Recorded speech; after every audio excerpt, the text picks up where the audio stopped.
How's it going, folks? So we're going to be going through Battlestations Midway. It's a classic game I played years ago when I was a wee lad, and I've set up a new profile, and I want to play it again, and I want to share it on here on the YouTube. So let's get round it. So I want to do first plane challenges, and I'm going to show you all the plane challenges. I've already done one by mistake, but doesn't matter. I'm just going to do the shortage of reinforcements again. It's dead easy.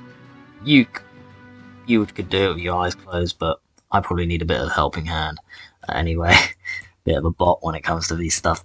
I tried remembering all the keys and what you need to press, but I was a bit of a bot at the start, not knowing what to do. Stuff except obviously wiggle the mouse and shoot, but then there's all the other little keys and things. So I do advise to use the little help missions at the start when you load the game. Just use the tutorials and stuff. They really help you out on literally everything within the game. Bombing, submarines, boats, you name it, it's got it all on there. Aircraft carriers as well. Really do enjoy this game. Got aircraft here. Buffalo aircraft. They're good aircraft, quick, manoeuvrable, small, got some good guns on board. So, but for 5 Oscars, they're going to be made easy mints. These guys will be defending the main convoy up there. These cargo ships, which we need to take out as part of the mission to complete it.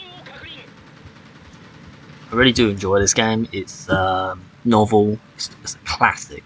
It's a classic game. I'm really hoping that the Steam store sorts out the Japanese version, because the Japanese version I really want to have a go at. I saw it on YouTube like ages ago with this guy that commands an entire all the aircraft carriers like the Kaga, the Shirakaze as well. I believe that was one there. And they go and attack Pearl Harbor. I really like to reenact that, is obviously in the game. See how you can do it. You know, I like to see more Japanese missions. They're quite interesting. There's a really good one, I believe, in the plane missions, which we're doing at the moment, at the end, and that I've heard is very good. The British are included, so the British come in. Hello. But it's sadly a bit of a bad fate for them. If you obviously complete the mission and you complete the tasks ahead. So you do learn a lot from this, like ship names, ship classes, how they work, ammo type, bombs, torpedoes, you name it. But it's just really good all-round combat. Micromanaging as well. You need to be very good at micromanaging if you want to do well at this game. Yeah, so for example, if you tab button, you got your map. Alright, simple as that. And you can maneuver all your planes, plane squadrons, apologies, and get around that. I really do advise this if you love World War II games. This is a classic which you need to get if you are interested in this type of warfare. I know there's obviously games like World of Warships came out. I remember when World of Tanks was out, and I was playing this for a long time as well. When I was playing World of Tanks, I was thinking at the time, oh, when are they going to bring out like a World of Warships version with aircraft carriers and stuff after playing this game?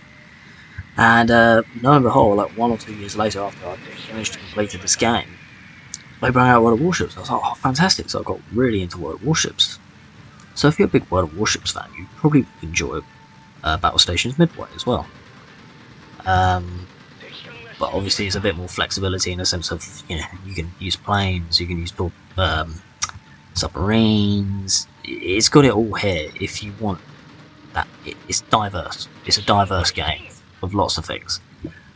I know obviously in World of Warships people aren't so favourable on this diverse gameplay in the sense of lots of different types of ships and styles of coming alive. But personally, I like lots of different things within a game. It makes it more interesting, makes it more playable in a sense of you have more options, and this game gives you options what to do. Okay, some missions you don't really have options. You have to do the mission, you have to complete the task to move forward, but that, you know, That makes sense, you know, it's a mission is a mission. But you have ways of, you can complete the mission, obviously. I like that within this game. And obviously it's historical. Its historical accuracy is awesome, it's brilliant, I love it, you know. Obviously it's not your top historical accurate game, I don't think there's any except for, remember that World War II game. Hell Let Loose, that's pretty good World War II game, but obviously it's not set in the Pacific. And it is actually quite frustrating when you've just got people sniping at the back of the map, and you know all they need to do is hit you once and you're dead. But it, you know, that's historical accuracy right there. It is a difficult game to play, but if you enjoy that kind of style, then you would do well. So where are these flipping Buffalo aircraft? What's he doing? Get rid of this aircraft, because obviously my 5 other fighters which are with me didn't even bother to get rid of him. Like a boss. Goodbye, mate. Meow. And you go get that other cargo ship, we forgot it back there. There we go. So as a game, would you have lots of enjoyment out of it? Yes. If you're a big history nerd like me, then yeah, it's a classic history game, historical game, with lots of things to do. Once you've completed them all, obviously you're like, oh, what now? I'm just hoping that the Steam store and that game gets themselves up and running, get the Japanese version of this up. So that'd be all the Japanese missions. For instead of, in this one, obviously you defend Pearl Harbor.